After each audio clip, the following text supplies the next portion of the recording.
Innal hamdalillah nahmaduhu wa nasta'inuhu wa nastaghfiruh wa na'udzu billahi min shururi anfusina wa min sayyiati a'malina man yahdihillahu fala mudilla lahu wa man yudlil fala hadiya lahu wa ashhadu an la ilaha illallah wahdahu la syarika lah wa ashhadu anna Muhammadan abduhu wa rasuluh. Allahumma salli wa sallim wa barik ala nabiyyina wa rasulina wa habibina Muhammadin wa ala alihi wa ashabihi wa man sara ala nahjihi ila yaumil qiyamah. Subhanaka la ilma lana illa ma 'allamtana innaka antal alimul hakim. Rabbana 'allimna ma yanfa'una wanfa'na bima 'allamtana wa zidna ilma. Allahumma la taj'alid dunya akbara hammina wa mablagha ilmina. Allahumma ij'alna mimman yastami'ul qawla fayattabi'u ahsanah ya rabbal alamin. Rabbi syrah li sadri wa yassir li amri wahlul 'uqdatam min lisani yafqahu qawli. Jamaah kaum muslimin rahimani wa rahimakumullah. Alhamdulillah, dengan karunia dari Allah Subhanahu wa taala, pagi hari ini kita bisa kembali hadir duduk di majelis ilmu. Semoga hadirnya kita di majelis ilmu mendatangkan rahmat Allah dan ampunannya, serta bernilai ibadah yang akan mendatangkan keridhaan Allah Subhanahu wa taala kepada kita semua. Insyaallah kita akan lanjutkan kembali pembacaan kita terhadap sirah nabawiyah, perjalanan hidup baginda Nabi Muhammad sallallahu alaihi wasallam.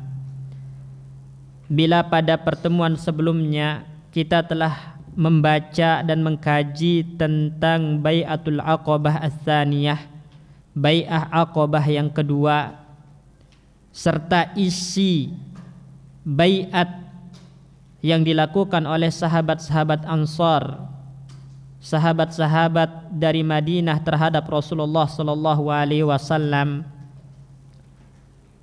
Kemudian setelah Bai'atul Aqabah Ats-Tsaniyah ini, para sahabat balik ke kediaman mereka, balik ke kampung mereka, itu balik ke Yathrib, ke kota Madinah, sehingga mulailah Islam tersebar di kota Madinah. Tapi sebaliknya di kota Mekah, Rasulullah sallallahu alaihi wasallam dan para sahabat yang muslim mulai disudutkan, mulai diganggu secara fisik dengan semakin kerasnya oleh orang-orang Quraisy. Maka Allah Subhanahu wa taala pun mengizinkan para sahabat ridwanullah alaihim ajmain untuk hijrah ke kota Madinah. Jadi kalau kita lihat apa faktor, apa sebab kenapa ada yang namanya hijrah ke kota Madinah ini? Apa sebabnya? Apa faktornya? Maka disebutkan oleh para ulama rahimahumullahu taala, ada sekitar 5 faktor, 5 sebab yang menyebabkan adanya hijrah ke kota Madinah. Yang pertama adalah gangguan yang begitu keras ya dari orang-orang Quraisy yang ada di kota Makkah. Disebutkan di sini, munzu an a'lana ar-rasul sallallahu alaihi wasallam ad-da'wata zalla yata'arradu li syatta anwa'il mudayyaqat. Semenjak Nabi sallallahu alaihi wasallam menampakkan dakwahnya secara terang-terangan di kota Makkah, maka Rasulullah sallallahu alaihi wasallam mendapatkan penentangan yang semakin keras, disudutkan, disempitkan oleh orang-orang Quraisy. Begitupun hal itu dirasakan oleh orang-orang muslim dari kalangan para sahabat yang ada di kota Mekah.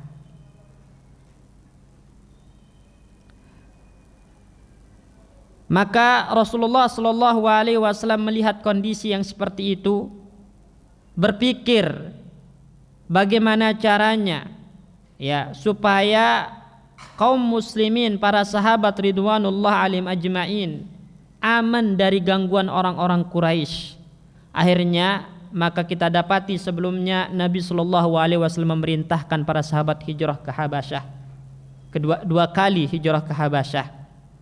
Kemudian Nabi Shallallahu Alaihi Wasallam mencoba hijrah ke Taif, tapi ditolak, diusir oleh orang-orang Taif. Maka yang terakhir Nabi Shallallahu Alaihi Wasallam mencoba hijrah ke kota Madinah. Disebabkan ya begitu keras gangguan dan siksaan yang dirasakan oleh kaum muslimin ketika mereka menetap di kota Mekah.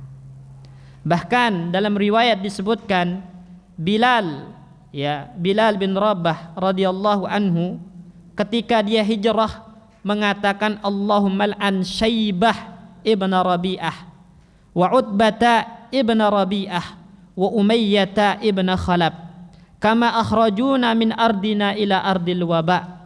Sampai-sampai Bilal berdoa, ya Allah laknatlah Syaibah ibn Rabi'ah, ya Allah laknat Utbah ibn Rabi'ah, ya Allah laknat Umayyah ibn Khalab. Mereka adalah orang-orang yang membuat kami terusir dari kota Makkah karena gangguan mereka, karena siksaan mereka, ila ardil waba, ke negara yang penuh dengan wabah, ke negeri yang penuh dengan wabah, yaitu maksudnya ya kota-kota yang di luar Mekah. Juga Ummul Mukminin Aisyah radhiyallahu anha menyebutkan sebab Abu Bakar As-Siddiq radhiyallahu anhu meminta hijrah ke kota Madinah kepada Nabi Muhammad sallallahu alaihi wasallam. Ya, Abu Bakar meminta izin kepada Nabi untuk hijrah ke kota Madinah. Disebabkan apa? Ishtadda alaihil adza, karena gangguan orang-orang Quraisy pun udah mulai sangat keterlaluan terhadap sahabat Abu Bakar radhiyallahu anhu. Sangat keras gangguan orang-orang Quraisy, orang-orang kafir ini kepada sahabat Abu Bakar. Sampai-sampai sahabat Abu Bakar minta izin kepada Nabi untuk hijrah ke kota Madinah, tapi Nabi tahan. Ya, suruh nunggu. Ya, nanti kita bacakan bagaimana kisahnya. Artinya faktor pertama yang menyebabkan adanya hijrah ke kota Madinah adalah tadi gangguan yang semakin keras baik secara fisik maupun secara ucapan lisan dari orang-orang Quraisy terhadap Rasulullah dan para sahabat yang masih ada di kota Mekah. Ini yang pertama yang menyebabkan adanya hijrah ke kota Madinah. Kemudian yang kedua, faktor yang menyebabkan adanya hijrah ke kota Madinah itu adalah disebabkan di kota Madinah itu telah menjadi mayoritas kaum muslimin.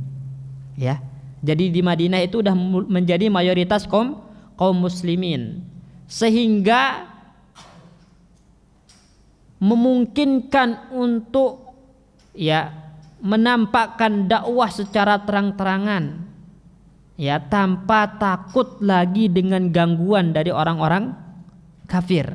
Karena di kota Madinah kaum muslimin kuat, banyak, menjadi mayoritas. Itulah sebab kedua kenapa ada hijrah ke kota Madinah. Kemudian juga sebab yang ketiga yang disebutkan oleh para ulama kenapa ada hijrah ke kota Madinah adalah orang-orang Quraisy itu sempat mereka rapat ya di Darun Nadwah namanya, untuk mengusir baginda Nabi Sallallahu Alaihi Wasallam. Ada juga yang mengusulkan Nabi Muhammad Sallallahu Alaihi Wasallam dibunuh saja. Jadi ada usulan-usulan seperti itu ketika orang-orang Quraisy rapat. Ya, udah Nabi didustakan, Nabi mau diusir dari kota Mekah. Ada yang menolak. Ya, kalau diusir nanti dia punya pengikut yang lebih banyak di luar kota Mekah, terus dia datang lagi merebut daerah kita, bagaimana? Kalau begitu bunuh aja. Ada yang mengusulkan seperti itu. Ya. Maka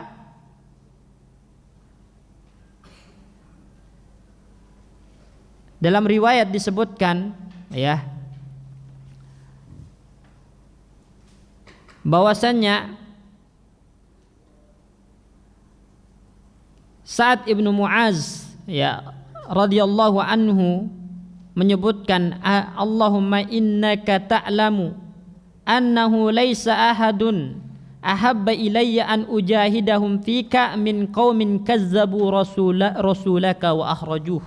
Ya, Sa'ad ibnu Mu'adz ya mengatakan, ya Allah, engkau maha tahu tidak ada seorang pun yang lebih saya suka untuk memerangi mereka daripada kaum yang mendustakan Rasulnya dan mengusirnya dari negerinya. Maksudnya siapa? Orang-orang Quraisy. Lihatlah bagaimana orang-orang Ansor mengatakan tidak ada orang yang lebih saya sukai untuk saya perangi melainkan seperti orang-orang Quraisy yang mendustakan Nabi dan mengusir Nabi dari kota Mekah sehingga Nabi keluar hijrah ke kota Madinah.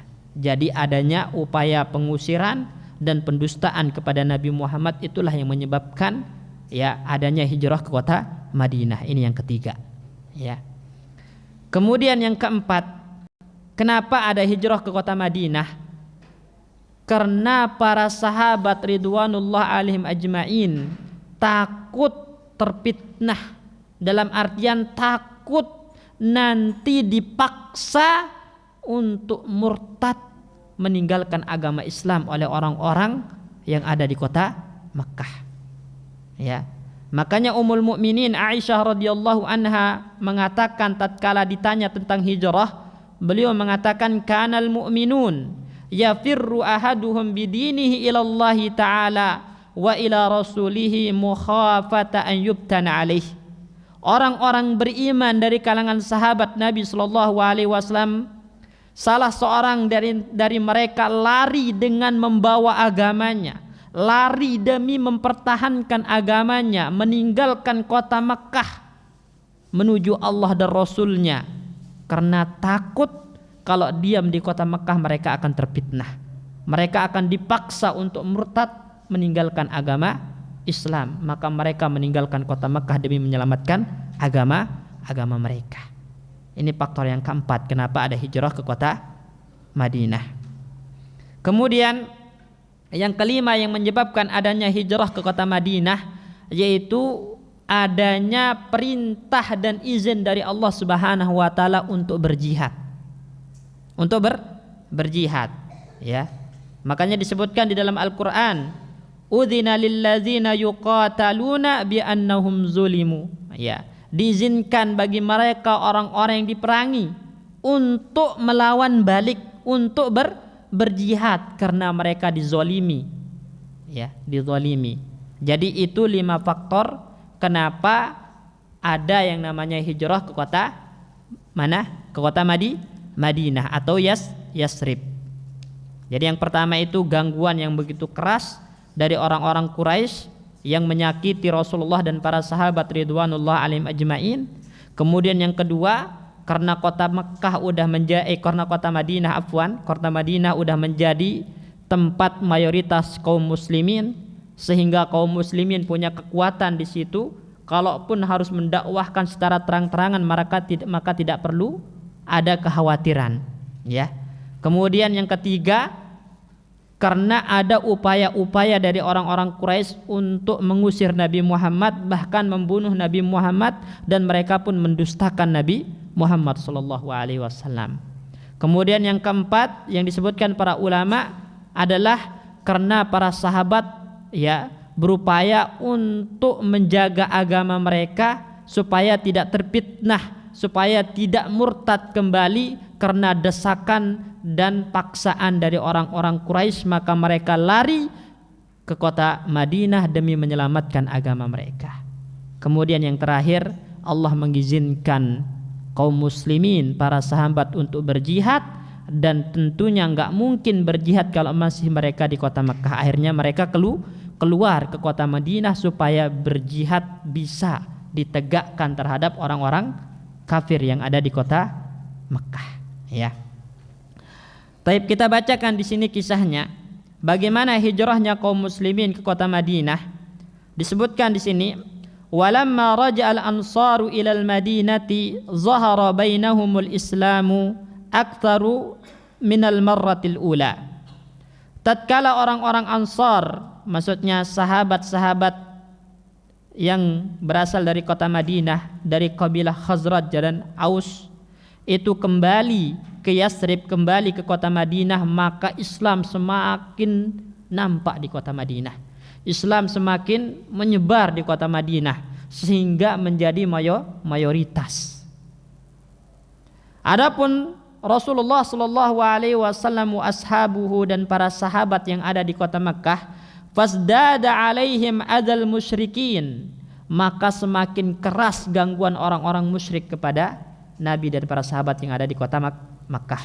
Di Madinah Islam semakin berjaya, di kota Makkah Rasulullah dan para sahabat semakin didesak, semakin diganggu, semakin disakiti oleh orang-orang musyrik. Lamma sami'u annahu halafa qauman alaihim, ya, gangguan itu semakin menjadi-jadi tatkala orang-orang Quraisy mendengar bahwasanya Nabi mengambil janji, mengambil baiat dari orang-orang Madinah. Fa amara alaihi salatu wassalam jami'al muslimin bil hijrati ilal madinati. Karena gangguan yang begitu keras dari orang-orang kafir yang ada di kota Makkah, maka Nabi memerintahkan seluruh kaum muslimin yang ada di kota Makkah untuk hijrah ke kota Madinah.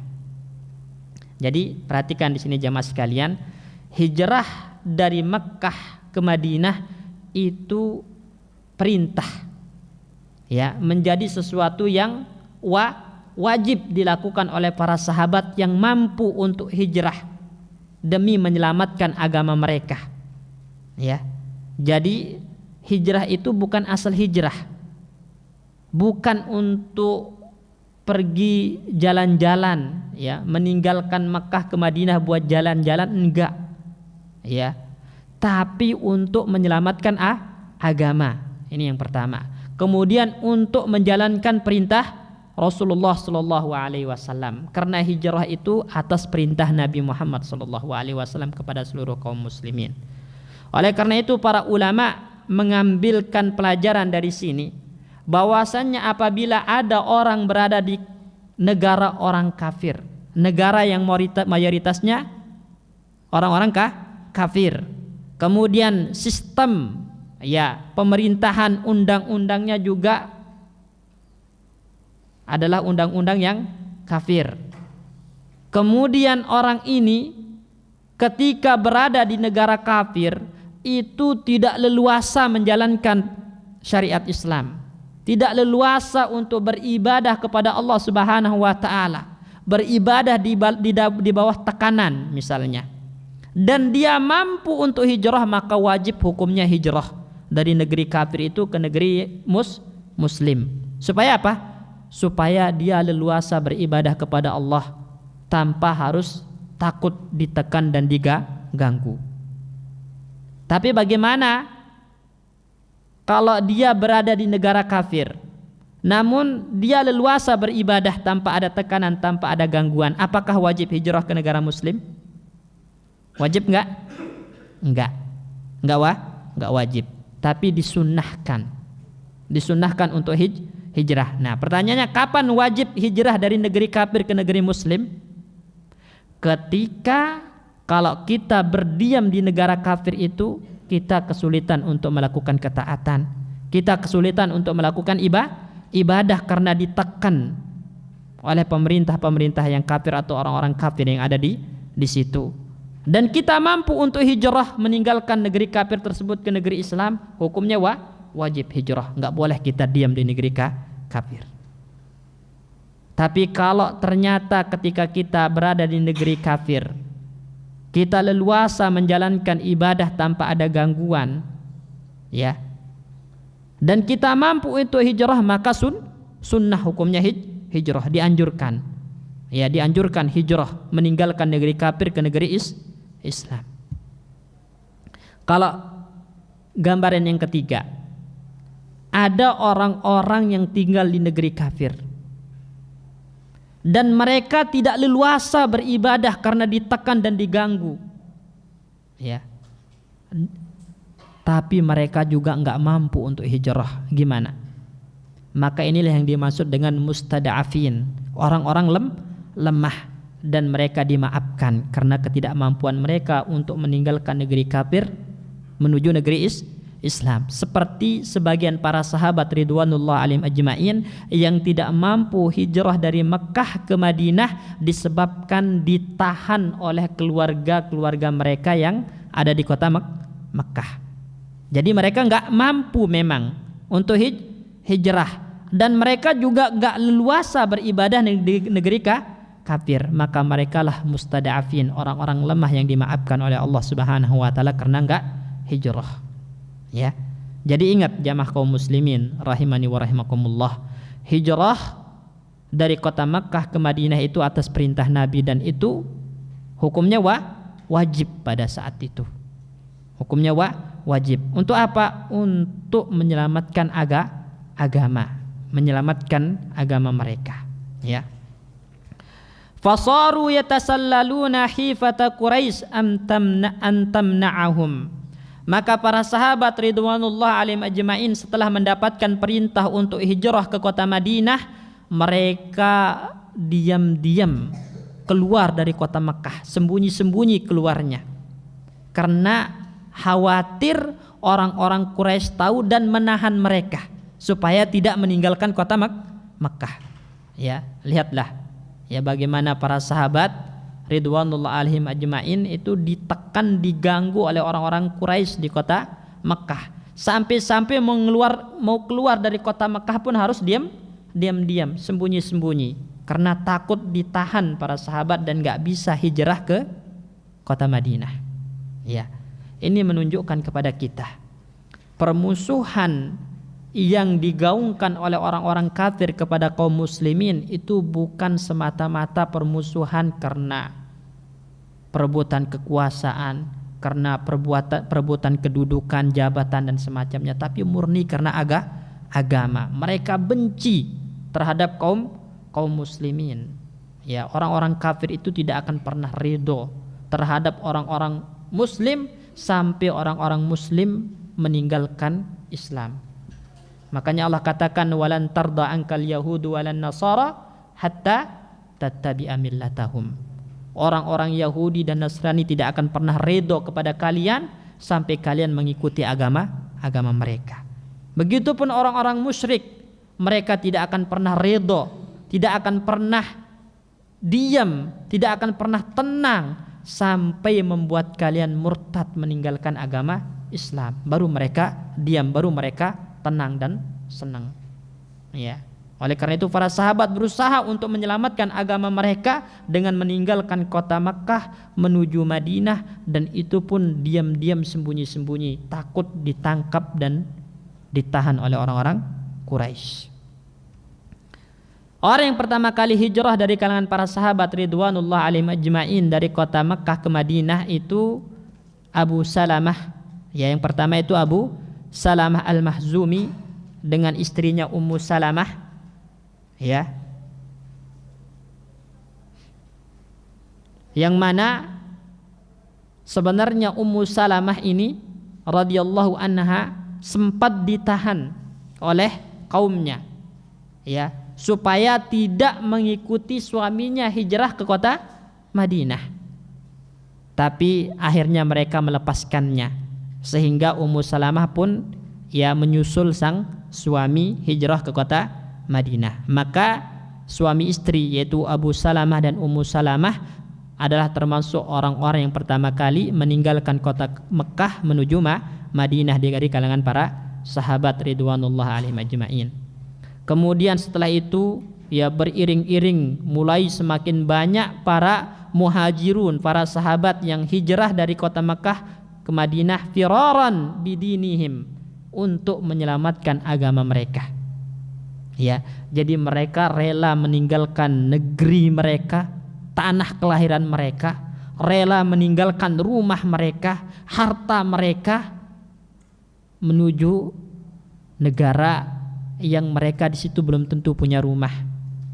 Ya, negara yang di situ mereka juga tidak memiliki harta seperti ketika mereka berada di kota Mekkah. Apa yang memotivasi mereka untuk meninggalkan harta dunia mereka itu? Firaran bidinihim, karena ingin menyelamatkan agama mereka, ingin menyelamatkan akidah mereka, supaya tidak dipaksa murtad meninggalkan Islam oleh orang-orang kafir Quraisy yang ada di kota Mekkah. Ya. Namun sekarang betapa banyak orang-orang muslim yang rela menjual agamanya untuk dunia, sedangkan para sahabat dulu meninggalkan dunia demi menyelamatkan agama dan akidah mereka. Syekh di sini mengatakan, liyatamakkanu min ibadatillah allazi imtazaja hubbuhu bilahmihim wa dammihim. Jadi mereka hijrah meninggalkan Makkah menuju Madinah supaya mereka bebas beribadah kepada Allah Subhanahu wa taala. Karena mereka para sahabat muhajirun ini lebih mencintai Allah Subhanahu wa taala dibandingkan negara mereka, tanah kelahiran mereka. Lebih mencintai Allah Subhanahu wa taala dibandingkan harta dunia yang mereka miliki.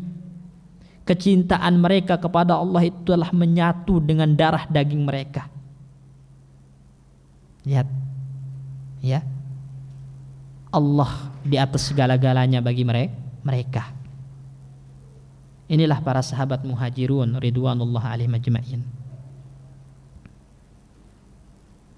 Hatta saru la ya'ba'una bimufarakati awtanihim wal ibtiadi an abaihim wa abnaihim madama fi zalika ridallah wa rasulih.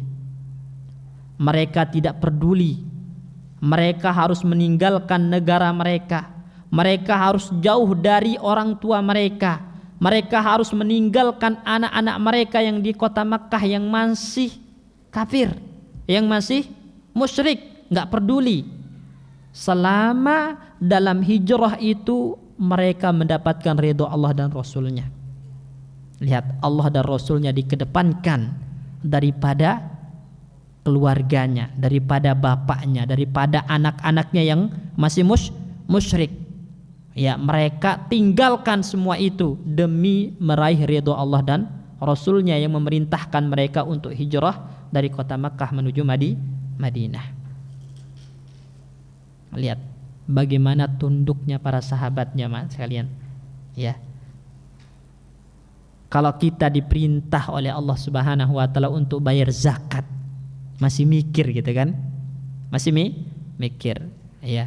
Diperintah oleh Allah Subhanahu wa taala untuk kurban, padahal mampu untuk beli hewan kurban, masih mikir hitung-hitungan dulu. Para sahabat diperintah oleh Rasulullah hijrah dari Mekkah menuju Madinah, walaupun harus meninggalkan harta, rumah, anak, istri, bapak yang masih musyrik. Mereka lakukan, tunduk supaya mereka mendapatkan ridho Allah dan Rasulnya.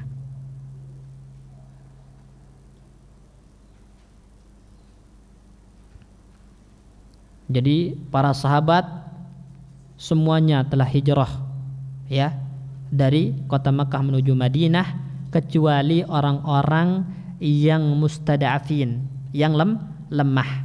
Dan ada beberapa yang belum hijrah seperti sahabat Abu Bakar As-Siddiq radhiyallahu anhu karena belum dapat izin dari Rasulullah. Kemudian juga sahabat Ali bin Abi Thalib radhiyallahu anhu, Zaid bin Harisah itu belum hijrah. Ya, belum hijrah. Abu Bakar ketika masih berada di kota Mekah diganggu, disakiti oleh orang-orang Quraisy.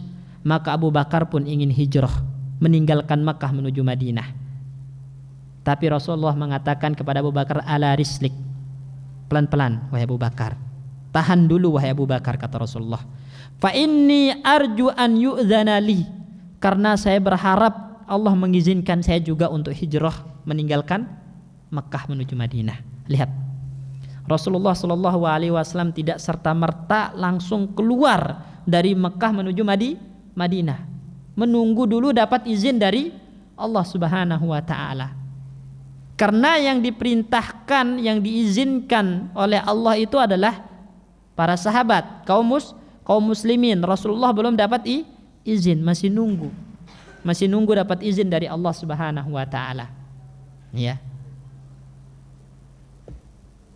Artinya Rasulullah sallallahu alaihi wasallam tidak bertindak berdasarkan hawa nafsu, tapi Rasulullah bertindak berdasarkan wahyu, nunggu perintah dari Allah Subhanahu wa taala, nunggu izin dari Allah Subhanahu wa taala. Karena kalau Allah memerintahkan Nabi untuk diam di kota Makkah terus berdakwah, maka itu menjadi sesuatu yang harus dilakukan oleh Nabi Muhammad sallallahu alaihi wasallam. Makanya beliau nunggu izin dulu dari Allah untuk diperbolehkan hijrah. Maka Abu Bakar berkata, "Hal tarju zalika bi abi anta?" Apakah Allah akan mengizinkan Anda wahai Rasulullah untuk hijrah meninggalkan Makkah menuju Madinah? Maka Rasulullah dengan optimis mengatakan, "Na'am, iya. Allah akan mengizinkan saya hijrah." Ya, menuju kota Madinah. Akhirnya Abu Bakar pun menahan diri. Tidak jadi hijrah duluan. Dan ini menunjukkan keutamaan Abu Bakar As-Siddiq radhiyallahu anhu. Karena Rasulullah memilihnya untuk menjadi temannya dalam perjalanan ketika hijrah menuju Madinah. Abu Bakar itu Masya Allah, ya, tidak pernah berpisah dari Nabi Sallallahu Alaihi Wasallam. Dalam peristiwa-peristiwa penting itu selalu ada Abu Bakar. Ketika Isra Mi'raj, orang yang pertama kali membenarkan adalah Abu Bakar. Ketika hijrah, maka yang menemani Rasulullah adalah Abu Bakar. Makanya ketika wafat pun Abu Bakar dimakamkan di dekat Rasulullah sallallahu alaihi wasallam.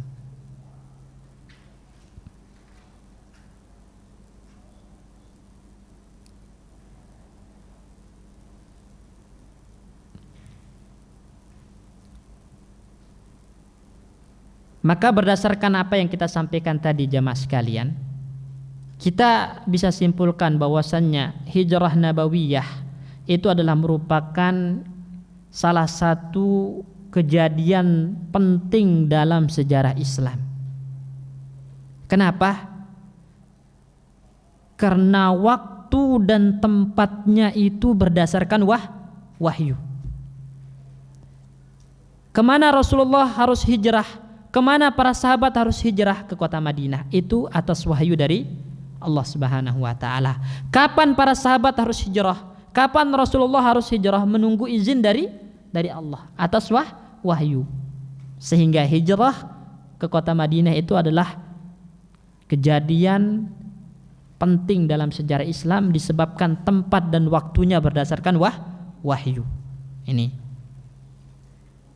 Bahkan dalam hadis disebutkan Nabi sallallahu alaihi wasallam bersabda, "Ra'aitu fil manami," saya bermimpi kata Rasulullah, dan mimpi seorang nabi itu sidqun, benar. Ya, mimpi seorang nabi itu benar. Ra'aitu fil manam, kata Rasulullah, saya bermimpi anni uhajiru min Makkah ila ardin biha nahlun. Saya berhijrah dari Makkah menuju sebuah daerah yang dipenuhi dengan pohon kurma. Itu adalah kota Madinah. Karena kita ketahui penduduk Makkah profesinya adalah berdagang, sedangkan penduduk Madinah bertani. Ya, bertani. Jadi Rasulullah pernah bermimpi bahwasannya dia akan meninggalkan kota Makkah menuju Madinah, hijrah menuju Madinah, dan mimpi seorang nabi itu benar adanya, dan itu awal dari wahyu dulu adalah dalam bentuk mimpi.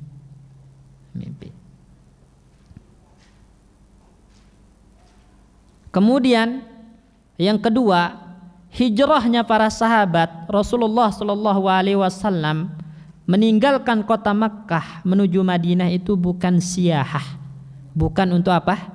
Rekreasi, bukan untuk jalan-jalan. Sekarang betapa banyak di antara kita itu lebih memilih untuk jalan-jalan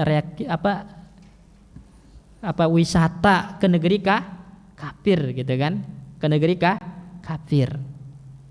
Padahal para sahabat dulu meninggalkan negeri kafir menuju negeri Islam, dan itu juga bukan untuk wisata, bukan untuk jalan-jalan, atau bukan lari dari wabah, bukan lari dari wabah, dari penyakit menular, enggak.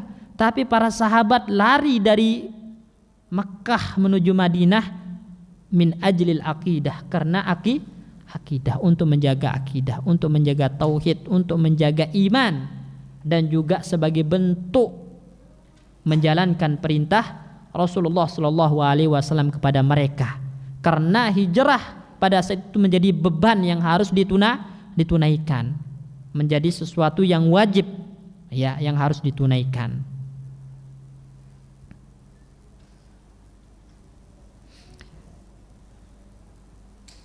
Setelah orang-orang Quraisy mengetahui para sahabat itu udah banyak yang keluar meninggalkan kota Makkah menuju Madinah, maka mereka itu seperti orang-orang kesurupan. Ya. Orang-orang Quraisy yang di kota Makkah itu seperti orang-orang kesurupan, marah, murka. Ya. Murka.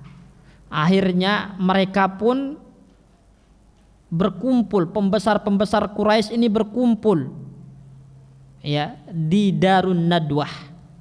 Darun Nadwah itu adalah rumahnya Qusay ibnu Kilab, ya, dikenal dengan Darun Nadwah. Di situ orang-orang Quraisy, pembesar-pembesarnya berkumpul bermusyawarah, apa yang harus kita lakukan kepada Muhammad, katanya.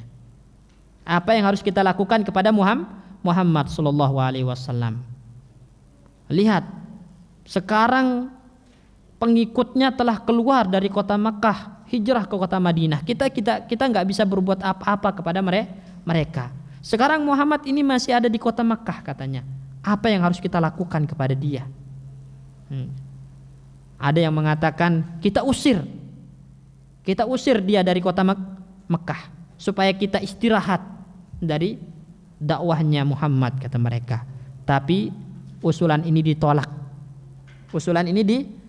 Mereka mengatakan kalau dia keluar dari kota Makkah, kemudian pengikutnya di luar Makkah semakin banyak, karena kita tahu Muhammad ini, kata mereka, memiliki gaya penyampaian, gaya bahasa yang menarik, gitu kan, penyampaian yang menarik, sehingga mudah bagi orang untuk mengikutinya. Kalau pengikutnya banyak, itu akan merepotkan bagi kita.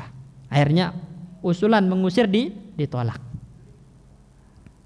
Selain yang lain mengatakan, kalau begitu kita ikat, kita kurung, ya, sampai dia mati.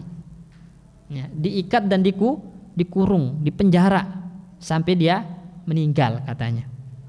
Tapi usulan ini ditolak. Ya. Kenapa? Karena kabarnya nanti pasti akan nyampe kepada pembela-pembelanya yang ada di Madinah dan datang ke sini untuk menyelamatkannya. Ya. Usulan mengurung ditolak. Kemudian ada salah satu dari mereka, ya, togutnya mereka, pembesarnya mereka, disebutkan, riwayatkan kalau orang ini adalah Abu Jahal. Nah, ada juga yang mengatakan ini adalah setan yang mewujudkan dirinya dalam bentuk orang tua, ya, orang tua dari Najd. Ya, jadi ada riwayat yang mengatakan kalau ini adalah Abu Jahal, ada riwayat yang mengatakan kalau itu adalah setan yang mewujudkan dirinya dalam bentuk orang tua dari Najd. Ya, dari Najd. Kenapa dari Najd? Karena orang-orang Quraisy mengakui kebijaksanaan orang-orang Najd. Jadi orang-orang Najd itu cerdas dan bijaksana, sehingga kalau memutuskan sesuatu itu pasti hasilnya baik dan bagus. Dari situ setan pun menampakkan diri dalam bentuk syekh dari Najd. Ya. Apa katanya? Kita bunuh. Bagaimana kalau kita bunuh Muhammad, katanya.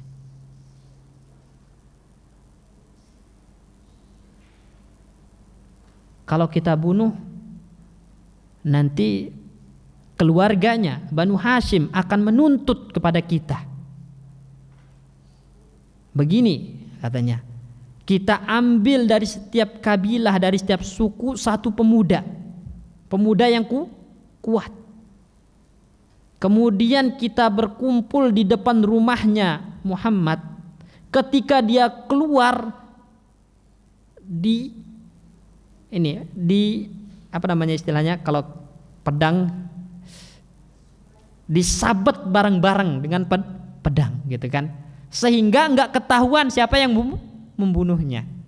Lihatlah usulan setan kayak gini. Ya Allah.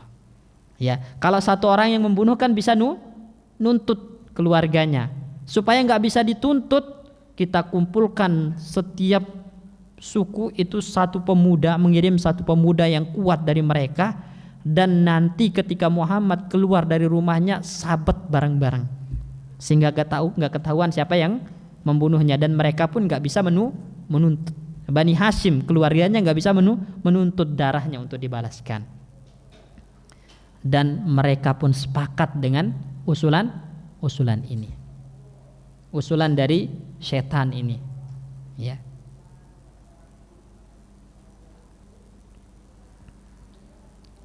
Dan inilah makar yang dilakukan oleh orang-orang Quraisy kepada Nabi Muhammad SAW. Jadi hasil rapat mereka di Darun Nadwah itu apa? Membunuh Nabi Muhammad SAW dengan mengutus dari setiap suku satu pemuda. Ketika Nabi Muhammad keluar disabet bareng-bareng dengan pedang. Inilah rencana mereka. Tapi rencana Allah Subhanahu wa taala jauh lebih besar. Kehendak Allah itu jauh lebih kuat daripada apa yang mereka inginkan. Ya.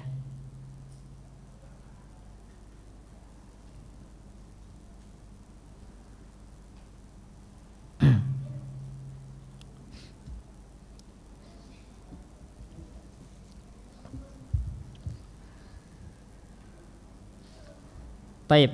Setelah mereka sepakat dengan usulan tadi, ya. Setelah mereka sepakat dengan usulan tadi, maka mereka berkumpul, ya, di dekat kediaman Rasulullah sallallahu alaihi wasallam. Menunggu Rasulullah sallallahu alaihi wasallam keluar untuk mereka bunuh. Tapi Allah Subhanahu wa taala telah memberikan wahyu kepada Nabi Muhammad tentang makar orang-orang Quraisy ini. Ya.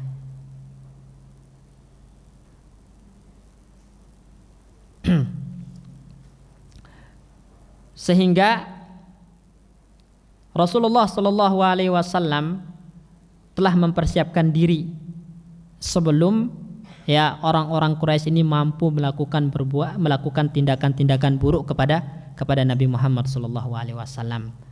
Ya. Makanya turun ayat Allah Subhanahu wa taala dalam surat Al-Anfal, ya, Allah berfirman, "Wa iz yamkuru bikal ladzina kafaru." Tatkala orang-orang kafir itu berbuat makar kepadamu wahai Muhammad, liyusbituka, untuk membuat kamu tetap berada di kota Mekkah dengan dipenjara, gitu kan? Au liyaktuluka, atau mereka berusaha untuk membunuhmu dengan makarnya. Au yukhrijuka, atau mereka berusaha untuk mengusirmu dengan makarnya.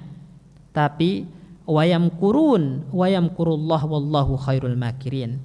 Mereka berbuat makar dan Allah pun membalas makar mereka, dan Allah sebaik-baik orang yang bisa membalas makar orang-orang kafir. Ya.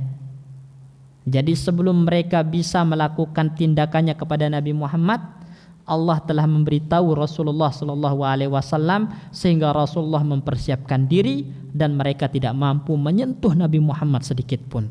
Sebagaimana yang akan kita bacakan kisahnya nanti ketika Rasulullah sallallahu alaihi wasallam mulai berjalan meninggalkan Mekkah, ya, menuju Madinah.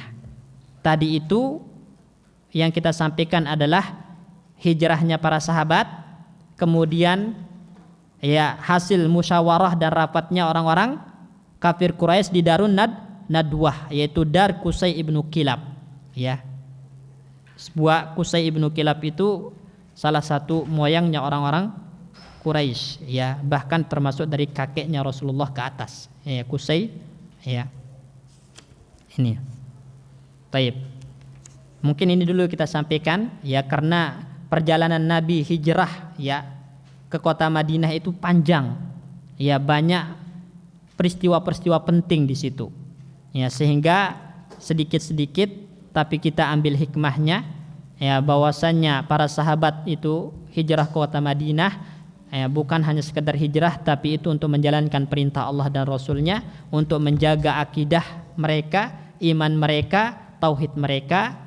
Kemudian juga kebencian orang-orang Quraisy kepada Nabi itu adalah kebencian atas dasar agama, sampai-sampai mereka sepakat, ya, mengikuti usulan setan yang berwujud manusia untuk membunuh Nabi Muhammad SAW dengan makar yang keji, tapi Allah membalas makar mereka dengan lebih dahsyat, sebagaimana yang akan kita bacakan nanti pada pertemuan selanjutnya. Barakallahu fikum. Mungkin kita cukupkan sampai sini. Jazakumullah khairan. Semoga Allah memberikan keberkahan waktu dan ilmu yang bermanfaat bagi kita. Kita tutup dengan doa kafaratul majlis. Assalamualaikum warahmatullahi wabarakatuh.